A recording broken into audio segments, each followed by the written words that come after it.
Ya harapannya kan Bank Indonesia itu UMKM yang sekarang sudah lulus Ya. atau graduation di dalam program Jawara ini nantinya bisa mendorong UMKM yang lain untuk bisa juga naik kelas. Oke. Jadi harapannya UMKM yang ada sekarang itu bisa mengajarkan lah ya, mendukung rekan-rekan UMKM lain yang Ya. mungkin masih perlu didampingi. Semua terjadi bisnis itu di lapangan golf. Oke. Yang namanya tuh orang cari yang namanya meeting, terus semuanya Networking itu di lapangan golf. Nah, di situ ada kayak peluang nih. Sama mindset tadi, jadi kita lebih percaya diri, terutama untuk jenaka naikin omset 100%. Tantangan dari awal seperti 100%? itu, 100%. Iya, harus naikin 100%. Kalau nggak dapat 100% akan tereliminasi.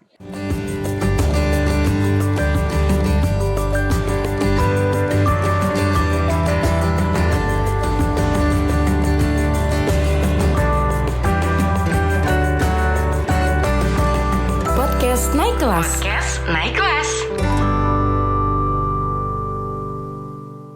Halo Sobat Usahawan, kembali di Podcast Naik Kelas Indonesia spesial Jawara Bank Indonesia. Kali ini kita sudah hadir bersama Pak Pras, Kepala Divisi Implementasi Kekda ya Pak ya? Ya betul. Dan kita sambil menunggu makan siang nih teman-teman dari pemenang Jawara. Dan saya sempat punya kesempatan sedikit sama Pak Pras untuk ngebahas tentang program Jawara ini sendiri Pak. Boleh dijelaskan sedikit Pak mengenai gambaran umum program Jawara ini, kan ini sudah sampai tahap graduation ya Pak ya? Ya betul. Bagaimana awalnya dan bagaimana resultnya melihat teman-teman dari 34 pemenang ini? Ya, jadi program Jawara ini kan baru diselenggarakan oleh Bank Indonesia Kantor Perwakilan Provinsi DKI Jakarta itu di tahun 2024 ini. Oke. Jadi di awal tahun itu kita membuka kesempatan kepada UMKM yang ada di Jakarta ini untuk dapat diikutkan dalam program Jawara. Jadi ini sebenarnya program inkubasi. Jadi secara jangka panjang 9 bulan ini ya Pak ya? 9 bulan dari awal tahun sampai dengan sekarang. Jadi kita membuka pengumuman kepada UMKM siapa saja yang mau ikut. Yeah. Nah pada saat itu kan terkumpul akhirnya ada 90 ya. Kemudian kita assess dan akhirnya terdapat 40 UMKM yang ikut program ini. Oke. Tapi memang di dalam pelaksanaan itu ya tidak mudah ya mungkin bagi UMKM gitu, karena kan kita berikan ada kewajiban-kewajiban, tugas-tugas gitu kan.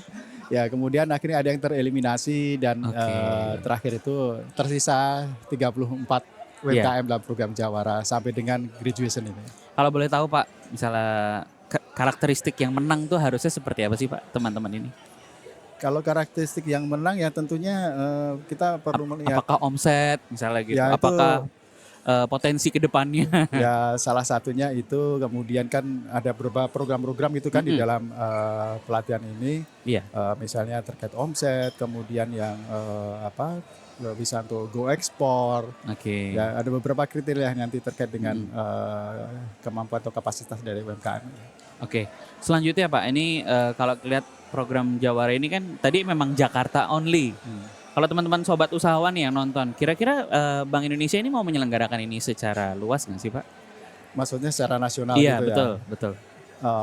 Atau ini memang program khusus jadi sebenarnya Jakarta? Kalau komitmen Bank Indonesia itu memang kita punya komitmen untuk mengembangkan, mendorong UMKM gitu ya. Nanti kalau programnya di tiap-tiap atau di masing-masing kantor Bank Indonesia itu punya mungkin program yang tersendiri khas yang ada di sana gitu ya. Tapi khusus untuk yang kita di Bank Indonesia Jakarta itu kita menyelenggarakan itu namanya program Jawara. Kalau di daerah lain mungkin ada yang namanya berbeda, namanya atau beda ya Pak.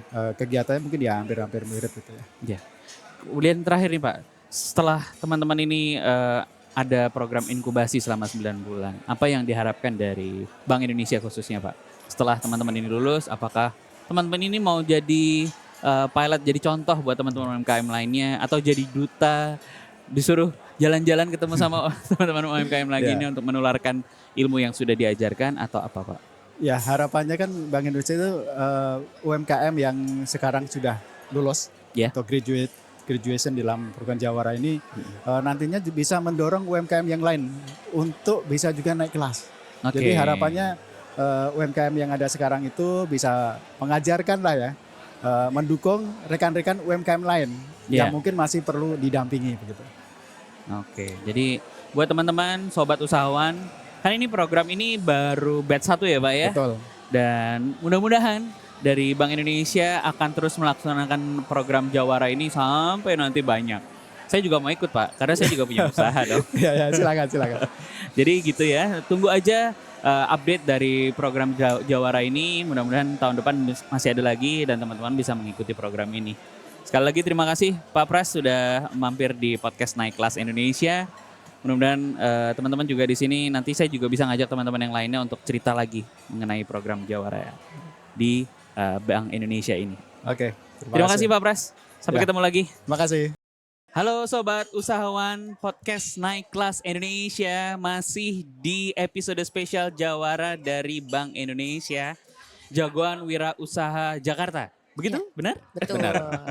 Dan saya hari ini sudah ditemani oleh Mbak Sania dan Mas Rizky. Jadi Rizky, banyak Rizky, cuan gitu ya Pak. Amin. Cuan. Dan Mbak Sania dan Mas Rizky adalah salah 2 dari 34 pemenang yang hari ini graduation ya. Sebenarnya pemenang bukan sih istilahnya? Iya dong. Oh iya dong. Jawara. Jawara. Oh iya. Jadi saya agak minder. Saya juga wirausaha loh Mas. Saya dari tahun 2008 punya usaha juga. 2008? Dari 2008. Lama ya? Nah, nanti kita cerita satu-satu. Kita pengen bedah usahanya Mbak Sania sama Mas Rizky juga. Boleh, siap. Jadi program ini sekali lagi hari ini adalah graduation dari teman-teman setelah 9 bulan mengandung. Bukan mengandung. Setelah 9 bulan inkubasi dari program Jawara dari Bank Indonesia.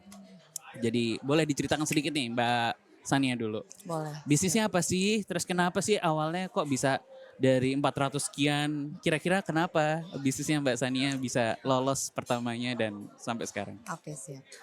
Sebelumnya aku mau ceritain kalau misalnya aku Chania dari Lovejoy.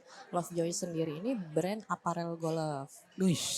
Niche banget ya berarti niche ya? produk banget kan, jadi lebih spesifik ke golf apparelnya. Cuman kita mengangkat nuansa dari Rona Nusantara. Kayak gitu. Yang selama ini apparel golf hanya polos putih dan gitu-gitu ya? Jadi kita kombinasi memang kan banyak banget nih compete banget yang namanya brand-brand di luar sana untuk sport ya, khususnya golf. Tapi kenapa aku pilihnya ini lebih ke golf? Karena balik lagi target aku tuh kayak atlet, amateur gitu-gitu kan. Nah memang dijangkau lebih ke B2B. Buat corporate gitu B2B. Jadi memang target pasarnya untuk corporate yang emang mereka tuh buat event-event besar. Kayak gitu sih. Jadi sudah berapa lama sih bisnisnya Mbak Sania ini? Aku berbisnis itu udah dari 2018. 2018. Iya, 2018 itu nyusun semuanya untuk target marketnya, riset marketnya juga tentang bahan, pewarnaan dan lain-lain. Itu aku preparation sekitar 1,5 tahun. 1,5 tahun gimana caranya untuk yang pertama sih legalitas semuanya aku persiapin juga ya. Untuk kayak haki, logo, karena kan ini aku maunya jangka panjang, tujuannya aja buat naik kelas. Pasti semuanya harus komplit dulu nih dari yang namanya legalitas, logo dan lain-lain. Kenapa aku pilihnya golf yang tadi aku bilangin lebih ke niche spesifik, memang sih lebih susah karena kan marketnya siapa nih, apa nih, tapi itu menjadi challenge buat aku pribadi kayak gitu. Jadi sebenarnya bikin produknya dulu atau oh ini ada ceruk market tertentu yang memang dari sisi tadi ya ngomongin lokalitas dan lain-lain. Oh ini ada nih marketnya, saya bikin ini. Atau saya bikin dulu, saya cari marketnya. Basically sih memang dasarnya aku corporate kan dulunya. Budak corporate gitu kan. Karena kerja emang di salah satu BUMN dan ada di beberapa. Toh ini kayaknya potensial nih, semua terjadi bisnis itu di lapangan golf. Yang namanya tuh orang cari yang namanya meeting, terus semuanya networking itu di lapangan golf. Nah di situ ada kayak peluang nih. Oke lah, dalemin lagi, kita matengin lagi buat logonya Lovejoy, terus sama riset marketnya semuanya dari warna semuanya dapatlah ini. Teman-teman sobat usahawan ataupun yang nonton podcast Naik Kelas, kalau mau lihat Lovejoy ini secara digital di mana sih atau ada tokonya? Kalau digitalnya kita ada di websitenya www.lovejoy.id. Oke, Nah, Instagramnya? kalau Instagramnya itu lovejoy underscore. Lovejoy underscore. Iya. Oke, jadi Nah, nanti iya kalau misalnya untuk toko offline-nya kebetulan aku ada di Kemang, sama Oke. kita ada cabang di Bali Handara, ada di Bali. Wah, luar biasa. Jadi kalau misalnya mau cari di Bali, itu langsung aja ke pro shop-nya ada di Bali Handara. Semuanya Bali paralel Handara di ya. sana. Oke. Kenapa di Bali? Heeh. Tunggu nih dikit lagi Oh ya. iya. Kenapa di Bali? Itu karena target marketnya itu expat. Oh, I see. Expat yang pengen ada etnik Indonesia gitu. Enggak juga, Enggak karena juga? kan expat itu kan pasti dia datang ke Indonesia, Mm-mm. tujuannya Bali, Mm-mm. itu kan golfnya tuh oke banget tuh di Betul, Bali Handara, betul. Nyukut, dan Bali Handara itu di atas. Ya, Jadi memang pusatnya di sana. oke. Kayak gitu. Jadi aku emang udah spesifik, taruhnya di sini nih, di Bisnisnya Kalimantan. niche, marketnya pun niche, Iya. luar biasa. Karena kan kita harus cuan. Cuan. Mengikuti ini, saya nanya nih, kan tadi saya sempat lihat di tampilan di monitor. Ada revenue growth. Iya. Berapa Alhamdulillah. coy dari 9 bulan mengikuti program Jawara ini revenue growth-nya? Alhamdulillah sih signifikan. Oke. Signifikan lumayan naik. Mm-mm. Karena kan memang awalnya tuh nggak berani. Mm-mm. Karena kan aku Nggak berani tuh nggak berani apa? nggak berani buat masuk ke retail. Oke. Nah sebelumnya karena tadinya B2B. Iya. Dan ini langsung masuk retail ternyata growth-nya malah gede di retail. Iya, lumayan. Oke. Maksudnya lumayan oke lah. Ternyata ada potensial di pasar dan produknya diterima juga. Jadi Ya. di-spill nggak growth omsetnya? Omsetnya. Growth revenue. Nggak usah omset ya, growth revenue gara-gara program Jawara ini. Lumayan signifikan naiknya 80% ke atas. 80%. Iya, Wow. naiknya. Karena tadi mengikuti program yang mana nih? Program apa yang membuat revenue growth-nya besar? Apakah digitalnya, gara-gara main di digitalnya, apakah gara-gara ada ketemu sama market tertentu nggak sih di program Jawara ini? Kalau misalnya market tertentu enggak, lebih banyaknya itu lebih aku masuk program Jawara lebih ke mental health akunya sih pribadinya. Jadi Oke. ngebangun diri sendiri. Awalnya tuh aku nggak berani banget public speaking, ketemu orang, ngomong langsung. Jadi Jawara ini diajarin juga ya public speaking diajarin ya? juga. Jadi tuh kayak aku kan program, jujur aku ikutin program cuma Jawara aja. Oke. Jadi tuh memang masuk terjun, kayaknya aku perlu nih seperti ini. Ternyata tuh programnya beda. Programnya Oke. beda, aku spill programnya beda. Di awal kita ngebangun diri kita sendiri. Itu. Oke, luar biasa. Itu sih penting sih. Jadi kita tunggu 1 tahun lagi. Lovejoy ini growth-nya mungkin 800% kali ya. Amin. Karena udah siap nih 9 bulan. Amin. Misalnya 9 bulan mengandung terus udah lahiran, udah netes, Amin. habis ini langsung cuannya Amin. kemana-mana. Yang tadinya 1 jadi 3 gitu Ya. kan. Alhamdulillah. Alhamdulillah. Mungkin nanti ada lagi, mungkin di luar negeri. Tapi sih aku mau fokus di Indonesia dulu. Oke, mantap, luar biasa. Sebelum Mas Rizky kabur, karena nggak diajak ngomong. Kasian sekarang kita menuju ke Mas Rizky nih, gantian dong. Oke. Ceritain bisnisnya Mas Rizky. Mas Rizky bisnisnya apa? Oke, perkenalkan saya Rizky Rangkuti. Bisnis aku itu di fashion etnik, terutama tenun-tenun dari Sumatera. Oke. Jadi nama brandnya Jenaka. Teman-teman bisa cari di Instagram Jenaka Style. Kenapa namanya jenaka? Apakah memang Jenaka. mengandung unsur humor, apalagi etnik? Salawak. Enggak, maksudnya etnik tapi namanya jenaka. Kenapa harus jenaka? Karena etnik itu terkenal dengan baju yang berat, pakaian adat, Oke. hanya untuk pesta budaya gitu kan. Terus, aku bikin jenaka biar bisa dipakai sama anak-anak muda. Jadi desainnya tetap etnik tradisional, tenun-tenun manual, tapi dicombine dengan katun-katun yang super ringan yang bisa dipakai harian. Ini sudah berapa lama Mas Rizky menekuni jenaka ini? Secara seriusnya sih aku udah mulai 2018 sama Oke, kayak Chania, seumuran mulai ya. legalitasnya diurus 2018. Tapi kalau risetnya sendiri waktu kita jadi budak corporate ya, kita kan butuh tuh baju-baju yang lucu. Bosan kalau misalnya kita pakai batik terus kan. Penasaran. Coba di-spill sedikit kalau mau ngintip jenaka di mana? Kalau mau lihat-lihat koleksi Janaka ada di Instagram di @janakastyle. @janakastyle. Nanti kita tampilin ya di sini ya. Cet. Oke, Silakan kita langsung juga di follow dan dilihat tuh kayak apa Janaka. kalau toko resmi kita ada di Mall Kota Kasablanka. Oke. Itu Jadi, official store-nya kita. luar biasa. Terus kita juga ada di Sarinah sama Grand Indonesia. Luar Jadi biasa. target marketnya itu memang kita ambil yang menengah, tetapi tenun yang kita olah itu adalah tenun-tenun yang kurang mendapat perhatian dari masyarakat Indonesia, Seperti, seperti tenun ulos dari Toba. oke. Jadi itu berat banget, biasanya itu buat acara kematian, acara pesta gitu. Nah kita coba desain dalam bentuk baju yang lucu, yang bisa dibawa untuk nge-mall, ke kafe gitu, atau misalnya ke kantor Kain gitu. khusus kematian tapi tetap humor. Iya. Itu tuh. dark joke. Kenapa Sama. namanya Janaka? Tujuannya sih sebenarnya biar Kenal. anak-anak muda Iya, Indonesia pekerja itu bisa tetap gaya tapi ada unsur budayanya. Oke. Tapi saya curious juga nih. Maksudnya kan teman-teman Mbak Sania sama Mas Rizky kan tadinya budak corporate. Kenapa tiba-tiba yang satu bikin golf, yang apparel buat golf, yang satu tiba-tiba menenun dan membuat karya dalam bentuk fashion. Apakah pekerjaan sebelumnya itu memang sudah related dengan fashion? Relate. Relate juga. Kalau Mas Rizky? Aku basically reporter di salah satu TV nasional. Iya. iya. Kenapa, So, kenapa aku- tiba-tiba football gitu ya? U-turn bikin usaha seperti ini. Jadi aku banyak liputan pengrajin-pengrajin di Indonesia. Relate kan? Jadi kita ke daerah, turis-turis banyak kan biasanya ke Ya. pengrajin. Ini tenunnya bagus, tapi buat apa ya? Mereka nggak beli gitu. Jadi kayaknya Mas Rizky ini selama perjalanan jadi reporter terus Sekalian riset. sebenarnya dia riset, ngitung cuannya. Ngitung cuan. Nyari Oh, link, ternyata nyari berapa link. ya? Nyari link, nanti dibayarin kantor kan, Dibayar riset. kantor. Sa- Ayo lo. Sama kayak saya tuh, makan, nanya ini resepnya apa, terus saya bikin sendiri Bikin akhirnya sendiri. gitu kan.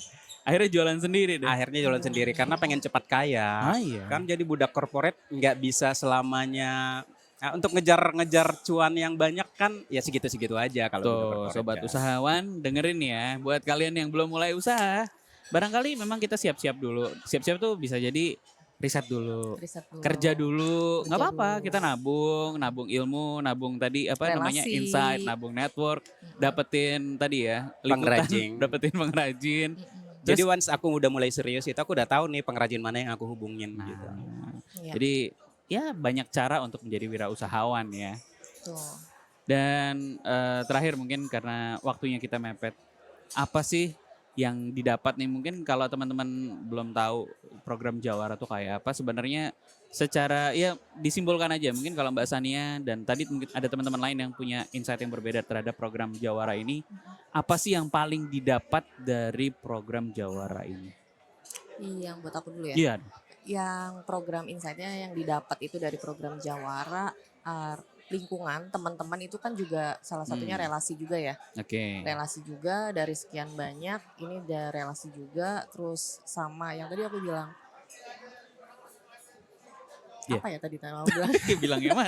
Kita Yang tadi bisa aku collab, nungguin loh. bisa collab. Bisa collab. Oh, oke, Jadi oke, kolaborasi oke. kan saling antar Iya. teman nih, kita kan relasi nih. Jadi kayak oh tenun nih, oke nih nanti kita mungkin bisa collab Oke. sama fashion golfnya, mungkin nanti ada edisi tenun gitu kan dari motif-motifnya. Itu kan jadi buat insight ke aku ke depannya nih nanti. Satu itu. Iya. Terus yang kedua, aku lebih percaya diri lagi sih Iya, penting karena banget ada sih. program Jawara ini. Yang pertama sih untuk bisnis ya, buat aku Iya. pribadi itu berani untuk mengambil keputusan. Iya. Berani ada risiko pasti, tapi kan kita ada solusinya kenapa kita buat circle teman-teman bisnis juga kan. Jadi kita tahu insight dari teman-teman penting juga. banget ya Itu penting banget. punya network di antara teman-teman yang punya usaha itu penting banget kalau buat saya juga gitu ya. Iya. Karena saling menguatkan, Betul. memberikan insight yang lain. Teman Betul. ngelakuin apa, kita ngelakuin juga Iya. gitu-gitu kan. Iya, jadi kayak misalnya temen apa, oh kita bisa nih collab kayak gitu Iya, kan. Oh betul. bisa nih apa, jadi kita saling support juga, bantu gitu. Ya, Itu oke. sih. Kalau Mas Rizky, program Jawara ini artinya apa buat Mas Rizky? Satu sih komunitasnya sehat ya. Iya. Jadi yang kayak Chania bikin ini, aku tuh berasa kebakar. Aku harus bikin lebih dari dia, tapi kita sehat, berteman, Sehat. tetap sharing gitu, Oke. saling support. Kayak tadi kita bisa collab, aku punya tenun ini, kamu bisa aplikasiin di baju golf, kan ada dapat Nusantara Wastranya juga. Sama mindset tadi. Jadi kita lebih percaya diri terutama untuk jenaka naikin omset 100%. Tantangan dari awal seperti 100%? itu. 100%. Iya, 100%. Kalau nggak dapat 100% akan tereliminasi. Oh jadi itu ada challenge-nya gitu ya? Ada challenge-nya. Oke. Tapi dapat target 100% itu nggak langsung. Misalnya bulan ini kita mulai jawara, bulan depan nggak langsung dapat 100%. Karena Tapi ada prosesnya. Tapi kan jawara ini memang base Jakarta kan ya. Dan teman-teman ini memang di Jakarta. Iya betul. Jadi buat sobat usahawan nih, mungkin tahun depan kalau ada lagi ya. Pasti ada lagi sih karena ini baru batch pertama dan tahun depan kita berharap mudah-mudahan ada lagi dan teman-teman sobat usahawan barangkali bisa ikutan lagi di program Jawara ini. Iya, amin. Nah, jadi karena saya sebel selalu durasi karena saya tuh pengennya ngulik sedalam-dalamnya. Jadi barangkali Mbak Sania atau Mas Rizky kalau berkenan nanti kita main di podcast Naik Kelas lagi. Boleh, siap. Saya undang di studio saya. Siap. boleh. Di daerah Antasari kita bisa berbagi. Iya dong. Bisa berbagi lebih banyak, barangkali bisa bawa contoh produknya sekalian. Nanti kita pakein. Siap. Pakai baju golok ya. Iya, masnya pakai, kru-krunya pakai kan jadi kayak oh bagus nih. Oke. Iya.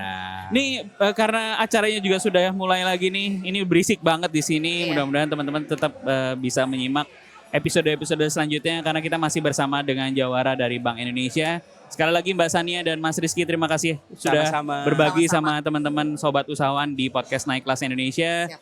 Sukses selalu. Mudah-mudahan yang tadi 80% dan 100% di tahun depan kita sudah bisa dengar 1000%, 10.000% kenaikan growth revenue-nya. Pokoknya kita cuan-cuan-cuan dan nanti tetap berbagi sama teman-teman semua. Terima kasih Mbak Sania, Mas Rizky. Sampai jumpa di episode selanjutnya. Assalamualaikum warahmatullahi wabarakatuh.